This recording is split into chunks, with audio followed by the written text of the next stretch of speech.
आज एक ऐसे स्टॉक के ऊपर बात करने वाला हूं दोस्तों, जिसकी वैल्यूएशन थोड़ी सी एक्सपेंसिव लगती है, थोड़ी सी स्ट्रेच तो लगती है, लेकिन जिस तरह से इन्होंने रिसेंट एक्विजिशन किए हैं, प्लस जिस तरह के उनकी कह सकते हैं आप फ्यूचर को लेकर के प्लानिंग चल रही है। भारत जो आप कह सकते हैं एक एनर्जी हंगर नेशन है, उसके बीच इस स्टॉक में एक इमेंस पोटेंशियल लगती है। और जिस तरह की इनकी मैनेजमेंट रही है और जिस तरह से कह सकते हैं पास में इनका काम रहा है, स्टॉक को आप इग्नोर नहीं कर सकते हैं। और यदि आप इस स्टॉक में निवेश करने का सोच रहे हैं तो मुझे लगता है कि लॉन्ग टर्म के लिए स्टॉक में निवेश करना एक काफ़ी हद तक एक कह सकते हैं आप कि अच्छा ऑप्शन हो सकता है। हाँ, लेकिन अगर आप इसे थोड़ा डिप में लेने की कोशिश करेंगे तो मुझे लगता है ये ज़्यादा अच्छा हो सकता है, क्योंकि करेंटली ये थोड़ा सा स्ट्रेच वैल्यूएशन में दिख रहा है। कौन सा वो स्टॉक है, प्लस आप कह सकते हैं एक कंप्लीट एनालिसिस करेंगे, चाहे वो फाइनेंशियली हो, चाहे फ्यूचर कह सकते हैं फ्यूचर रेवेन्यू को लेकर के हो। और देखिए, तमाम डेटा जो हमें प्रोवाइड मैंने लिया है ये मनी कंट्रोल से लिया हुआ है। नमस्कार दोस्तों, मेरा नाम है अमिताभ मिश्रा और आज बात करने वाले हैं JSW एनर्जी के ऊपर। तो अब आपको मैं बिना टाइम वेस्ट किए सीधा लेके चलता हूँ JSW एनर्जी के पास। JSW energy back on the growth circuit, ठीक है, कि ये ग्रोथ के इस बात पे क्या वापस से आ रही है JSW एनर्जी। ऐसा इसलिए दोस्तों क्योंकि देखें, the merchant power segment power the companies performance but valuation looks stretch. देखिए, जो मर्चेंट का जो पावर सेगमेंट रहा है वो काफ़ी अच्छा परफॉर्म किया है, लेकिन जो वैल्यूएशंस है वो बहुत ज़्यादा एक्सपेंसिव लगती हैं। और अगर आप कह सकते हैं कि बहुत ज़्यादा भी नहीं तो हाँ, स्ट्रेच वैल्यूएशन लग रही है, यानी थोड़ी सी आप कह सकते हो थोड़ी महंगी लगती है। ठीक है, देखते हैं थोड़ा अगर हाईलाइट्स में देखेंगे तो देखिए, higher powers and PLF spark strong growth in generation, merchant power realisation boost revenue profitability, margin hit because of higher fuel cost. देखिए, अगर हम इनके हाईलाइट देखें, इनके कह सकते हैं इनके रिजल्ट को लेकर के, तो देखिए, या कंपनी के हाईलाइट को देखें, वॉल्यूम बहुत ज़्यादा है। PLF दोस्तों एक कह लीजिए एनर्जी जितना ये कंपनी या बना रही है उनको कैलकुलेट करने का एक फॉर्मूला रहता है। इन दोनों में एक अच्छी खासी बढ़ोतरी कारण जो इनका दोस्तों जो कह सकते हैं आप स्पार्क स्ट्रॉन्ग ग्रोथ, इस कारण जो ग्रोथ है वो काफ़ी अच्छी रही। ठीक है, मर्चेंट यानी जो कह लीजिए जो बिजनेस है उसका जो पावर रियलाइजेशन है वो इसके रेवेन्यू और प्रॉफिटेबिलिटी को काफ़ी कह लीजिए बूस्ट किया। लेकिन प्रॉब्लम कहाँ आती है? प्रॉब्लम आती है दोस्तों मार्जिन में। क्यों? फ्यूल कॉस्ट आपको पता है कितना ज़्यादा महंगे हुए, और ये चीज़ इस कंपनी के बॉटम लाइन को अच्छा खासा डेंट किया। आगे है recovery in core business and acquisition to drive earning. ठीक है, जो कोर बिजनेस में उसमें काफ़ी अच्छी बढ़ोतरी होना, और कंपनी ने जो एक्विजिशन किया है यानी खरीदारी की है वो एक कह सकते हैं इस कंपनी काफ़ी अच्छा ग्रो ड्राइवर रहा है। ठीक है, स्ट्रॉन्ग ट्रेडिंग है 29 टाइम्स इट्स फिजिकल 2024 अर्निंग। 2024 की जो अर्निंग है उसके 29 टाइम्स दोस्तों ये ट्रेड कर रहा है। इसके बारे में आगे चर्चा करूंगा। अब थोड़ा आगे चलेंगे तो आप पाएंगे, देखिए आगे है, the company is also expected to deliver strong earning growth aided by its core business and planned growth capex over the next 3 years। देखिए, जो अर्निंग है वो तो बहुत अच्छी मजबूत होने वाली है, प्लस इनका जो कोर बिजनेस है वो अच्छा कर रहा है, और कंपनी ने जो कैपेक्स यानी अपने कैपिटल के लिए जो कंपनी ने कैपेक्स रखा है कि हम निवेश करेंगे अपने बिजनेस में आने वाले 3 सालों में, वो बहुत ज़्यादा पॉजिटिव है दोस्तों। ठीक है, over the next 3 to 4 years, जो आने वाले 3 से 4 सालों में कहाँ होने वाला है? रीन्यूएबल स्पेस में। और आपको पता होगा, अगर आप एक एनर्जी कंपनी हैं तो आपको रीन्यूएबल एनर्जी में निवेश करना पड़ेगा, वो भी काफ़ी हद तक बहुत एग्रेसिवली। क्यों? क्योंकि आपके सामने अडानी है, आपके सामने अंबानी है, और दोनों ही हाइड्रोजन या क्लीन एनर्जी को लेकर के लिए बहुत ज़्यादा एग्रेसिव है। तो यदि आपको एनर्जी सेक्टर में रिलेवेंट रहना है आने वाले कई सालों तक, तो आप चाहें ना चाहें आपको एनर्जी में निवेश करना पड़ेगा, रिन्यूएबल एनर्जी में। और इसी के तहत जो JSW एनर्जी है वो नई नई एक्विजिशंस भी कर रही हैं। More over, the visibility about its ambitious growth plan for renewable energy and the possible utilization of huge cash in the books is now better with the agreement to acquire solar and wind based 1755 megawatt power plant of Maitra Energy for an enterprise valuation about 10,530 crores। देखिए, जब मैं कहता था ना कि एक अगर company के पास कैश है, कंपनी फाइनेंशियली बहुत स्ट्रांग है, तो कितनी शानदार हो सकती है वो JSW से आपको समझ में आएगा। इस कंपनी के पास जो ह्यूज कैश है दोस्तों इनके बुक्स में, वो बहुत ज़्यादा अच्छा लग रहे हैं। कब से? जब उन्होंने माइत्रा एनर्जी को 10,530 करोड़ में एक्वायर किया दोस्तों। और ये विंड कह लीजिए सोलर और विंड बेस्ड एनर्जी में 1753 मेगावाट प्लांट है दोस्तों। ठीक है, आगे अगर हम जाएं, आगे अगर चर्चा करें चीज़ों में, तो आप देखेंगे दैट Q1 के नतीजे कैसे आए। तो देखिए, meanwhile the recovery in the existing core power generation business is worth nothing. ठीक है, nothing.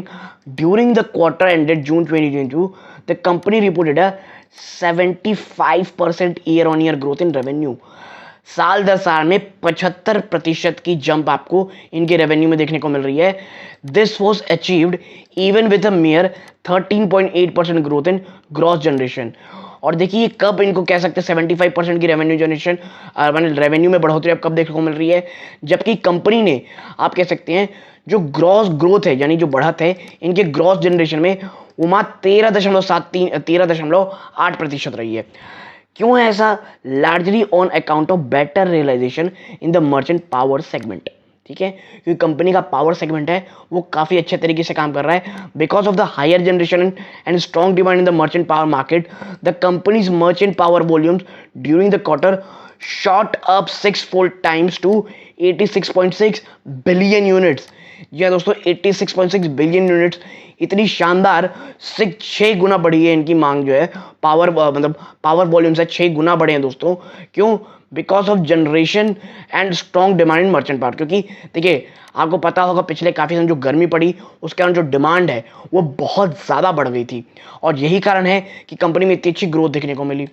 Now this is also a reason that the overall average realization increased to rupees 5.17 per unit in June 2022 against 3.36 in the corresponding quarter last year. और देखिए इन तमाम कह लीजिए realisation जो इतनी अच्छी आप कह सकते हैं इनकी जो मेन जो इनका बिजनेस है एनर्जी, उसमें इतनी रियलाइजेशन इसलिए हुई क्योंकि जो दोस्तों आप क्या लिख सकते हैं जो एवरेज रियलाइजेशन थी वो 5.17 रुपए रही है, जो पिछले साल इसी क्वार्टर में जून क्वार्टर में केवल 3.36 रुपए थी। यानी 3.36 रुपए से बढ़कर 5.17 रुपए प्रति यूनिट, यानी जो कि आप कह सकते हैं काफ़ी अच्छा रहा दोस्तों। ठीक है, आप देखें अगर फाइनेंशियल्स की बात करेंगे तो आप देखिए ऑपरेटिंग इनकम में देखिए तो जो Q1 के नतीजे आए इस बार आप देखेंगे तो ईयर ऑन ईयर 75% और क्वार्टर ऑन क्वार्टर 24% की आपको वृद्धि देखने को मिल रही है। लेकिन वहीं जो एक्सपेंडिचर है उसमें भी काफ़ी ज़्यादा बढ़ोतरी आपको देखने को मिलेगी। कैसे? टोटल जो एक्सपेंडिचर आपको पता होगा, पहले जब मैंने इसको बता रहा था मैंने कहा था कि जो फ्यूल एक्सपेंसेस हैं वो इतने एक्सपेंसिव हो गए कि इनके बॉटम को बहुत हद तक हर्ट किए। और यही रीज़न है कि जो ऑपरेटिंग इनकम है उसमें अगर आप देखेंगे, आपको मैं बताता हूँ, जो इनके ऑपरेटिंग इनकम है इसमें भले ही दोस्तों 24% ईयर ऑन ईयर की आपको बढ़ोतरी देखने को मिल रही होगी, लेकिन जो नेट प्रॉफिट है वो क्वार्टर ऑन क्वार्टर बेस पे 35 कह सकते हैं % की उसमें गिरावट आपको देखने को मिल रही है। यानी समझिए कितनी ज़्यादा एनर्जी के जो एक्सपेंसेस हैं वो हट किए हैं इस कंपनी को। ठीक है, और देखिए इसका जो पूरा सोर्स है वो मनी कंट्रोल है। आगे अगर हम जाएंगे आप पाएंगे, आप देखिए while it achieved higher scale and benefited from the boost in realization, the impact of higher international coal prices impacted margins। मैंने कहा था जो फ्यूल प्राइसेस दोस्तों, और क्यों कोल एक बहुत बड़ा जरिया है इनके फ्यूल का, उसमें जिस तरह से अनप्रेसिडेंटेड बढ़ोतरी हुई आप समझिए कि कितनी हुई है। During the quarter fuel cost was up by 111% year on year on basis. 111% का जंप है, ह्यूज होता है दोस्तों ये। यही कारण है 75% की ईयर ऑन ईयर में जंप के बावजूद इनके क्वार्टर ऑन क्वार्टर में जो गिरावट है नेट प्रॉफिट में वो 35% रही दोस्तों। क्यों? क्योंकि जो कोयले के दाम है वो ईयर ऑन ईयर 111% की बढ़ोतरी हुई। Now fuel cost per unit of power sold increase to rupees 3.02 in the June quarter against 1.63 unit the corresponding quarter last year. जो फ्यूल कॉस्ट पर यूनिट रही दोस्तों पावर जो बेची गई है दोस्तों वो 3.02 रही है, जो पिछले क्वार्टर में केवल 1.63 थी। यानी ह्यूज जंप दोस्तों। ठीक है, आगे अगर आप जाएंगे आप पाएंगे overall this had a negative impact and this EBITDA margins dropped 665 basis point to 33.77%। और यही कारण है कि जो एबिटा मार्जिन है ये 665 बेसिस पॉइंट गिरे to 33.77%। Despite lower margins during the quarter, the company's EBITDA jumped 46%। देखिए लोअर मार्जिन होने के कारण कंपनी की जो EBITDA है उसमें 46% और नेट प्रॉफिट में 179% ईयर ऑन ईयर की जंप हुई है। क्यों? कि जो रियलाइजेशन है दोस्तों, जो कह लीजिए जो इन्होंने जनरेशन की है पावर रियलाइजेशन, ये बहुत ही ज़्यादा कह सकते हैं आप, बहुत हायर स्केल में थी और बेटर थी। Even after adjusting for a one time gain, net profit up by 119% year on year basis. देखिए ईयर ऑन ईयर बेसिस तो बहुत ही शानदार हुआ है जहाँ काम, चाहे प्रॉफिट में मार्जिन में हो या कहीं भी हो, क्वार्टर ऑन क्वार्टर आपको फिर भी नेट प्रॉफिट में काफ़ी हद तक कमी देखने को मिलेगी। ठीक है, आगे चलेंगे और पाएंगे अर्निंग आउटलुक की बात करें तो आप देखें that JSW Energy has earlier indicated to generate 10 gigawatt power by the end of 2025।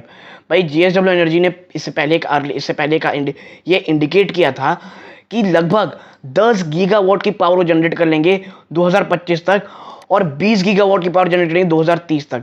यानी 5 साल में सिर्फ आप कह सकते हैं दुगनी पावर जनरेशन का इनका टारगेट है। Considering the current installed capacity of about 4,800 megawatt, scaling up with the capacity will be a huge task। और देखिए ये बोल तो दिए, लेकिन आप एक बात समझिए, इनकी करंट कैपेसिटी ना अभी केवल 4,800 मेगावाट है और 2025 तक 10 गीगावाट करना एक ह्यूमंगस टास्क होगा। हाउएवर लेकिन with the capacity under construction and the acquisition of Mitra's asset, it could actually achieve the desired 10 gigawatt before 2025।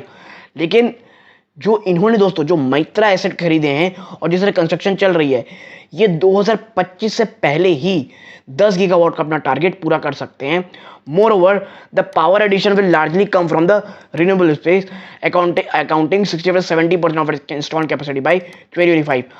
और इसमें जो मुझे सबसे अच्छी चीज़ ये लगती है दोस्तों कि जिस तरह से पावर जनरेट करेंगे ना, ये जो आप देख रहे हैं 10 गीगावाट, इस पर 65 से 70% तो रिन्यूएबल एनर्जी का रहेगा जो 2025 तक। और मैं आप बता देता हूँ ये ह्यूज होगा अगर ये अचीव करते हैं। ठीक है, तो ये मुझे लगता है JSW एनर्जी, और अगर आप निचले स्तर पर निवेशित हैं तो आपके लिए आप गोल्ड माइन स्टॉक साबित हो सकता है दोस्तों। ठीक है, आगे अगर हम चलेंगे, Meanwhile, the momentum in generation and higher merchant power demand and prices expected to continue। ठीक है, जो ये मोमेंटम है हायर जनरेशन का और पावर डिमांड का, ये आगे भी जारी रहने वाला है। The company suggested that demand at present is higher than the growth in power generation, resulting in imbalance in the market. देखिए कंपनी साफ साफ की बात कह रही है कि जो डिमांड है ना अभी दोस्तों वो बहुत ज़्यादा है पावर जनरेशन में, जो कि इम्बैलेंस जनरेट कर रहा है मार्केट में। भाई जितनी आप कह सकते हैं खपत है ना, उतनी हम पावर जनरेट नहीं कर पा रहे हैं। With international prices dipping, margins too should often marginally in the coming quarter. देखिए जिस तरह से इंटरनेशनल प्राइसेस में गिरावट हो रही है, मार्जिन भी गिर रहे हैं, और देखिए तो जो मार्जिन है वो आने वाले क्वार्टर में थोड़े सॉफ्ट रह सकते हैं दोस्तों, यानी थोड़े से वहाँ पे आपको और डेंट देखने को मिल सकता है। ठीक है, आगे है अगर आप पाएंगे, आप आगे देखेंगे, देखिए in the current year it is expected to add another 1.2 gigawatt of new capacity इस साल, और कह सकते हैं दोस्तों आने वाले समय एट अनदर ईयर, यानी इस साल जो मतलब जो फाइनेंशियल ईयर चल रहा है उस समय कंपनी 1.2 गीगावाट का नई कैपेसिटी और 2.20 गीगावाट का यानी 2024 के अंत तक ये कह सकते हैं आप कंपनी ऐड कर लेगी अपने under. Overall, a mix of better margin, capacity addition, and strong growth in generation led by a higher demand should trigger a strong earning cycle।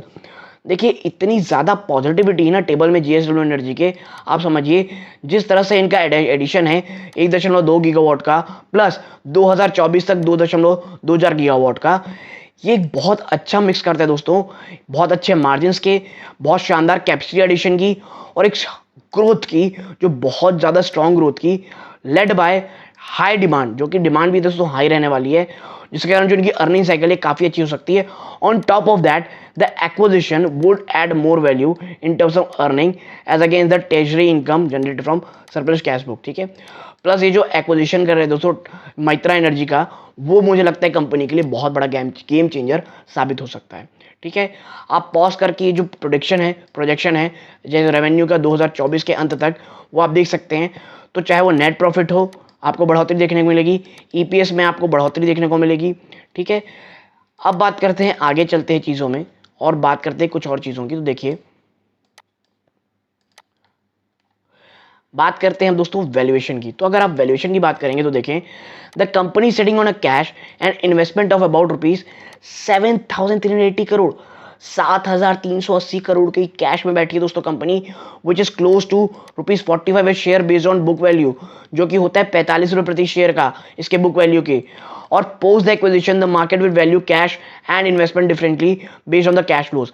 और जब ये पूरा एक्विजिशन जो माइटन एनर्जी का ये कर रहे हैं, उसके बाद जो बाजार है दोस्तों, वो मार्केट किस चीज वैल्यू करेगा, कैश और इन्वेस्टमेंट को अलग अलग, किसके ऊपर, कैश फ्लो के तहत में। ठीक है, leading to valuation rerating, जिस कारण की जो वैल्यूएशन है वो री रेटिंग भी इनकी हो सकती है। Nonetheless, the stock has reacted positively, bouncing back from 2022 as a start of the August 2022 and the current price level 316। ठीक है, और देखिए प्राइस ना अभी से बाजार बहुत ज़्यादा इसको पॉजिटिव ले रहा है, और बाजार जो कि स्टॉक है काफ़ी अच्छा बाउंस किया है 2,220 रुपए से, जो अगस्त के स्टार्टिंग में था, करंटली 300 के आसपास ट्रेड कर रहा है, trading at 29 times fiscal 2024। 29 times दोस्तों ट्रेड कर रहा है अपने 2024 के एस्टिमेट पे। ठीक है, आगे चलेंगे, आप पाएंगे even on a small of part basis it is valued at around 170 to 190 share with a better earning outlook. The acquisition this could be worth around rupees 220 and 230 a share. Even in that case, stock seems to be riding on a over optimism, thus offer limited comfort of valuation part। देखिए, इससे ज़्यादा मैं बता दूं कि आपको एक simple भाषा में समझाऊं तो वैल्यूएशन थोड़ा एक्सपेंसिव है। आपको पूरे जो एनालिसिस रही होगी उसमें कहीं भी आपको नेगेटिविटी नहीं नजर आई होगी, बट स्टिल वैल्यूएशन थोड़े से ऊपर है। और आपको पता है ऐसे जब वैल्यूएशन बहुत ऊपर हो जाते हैं, बाजार में गिरावट होती है, तो स्टॉक को कोई नहीं बख्शता दोस्तों।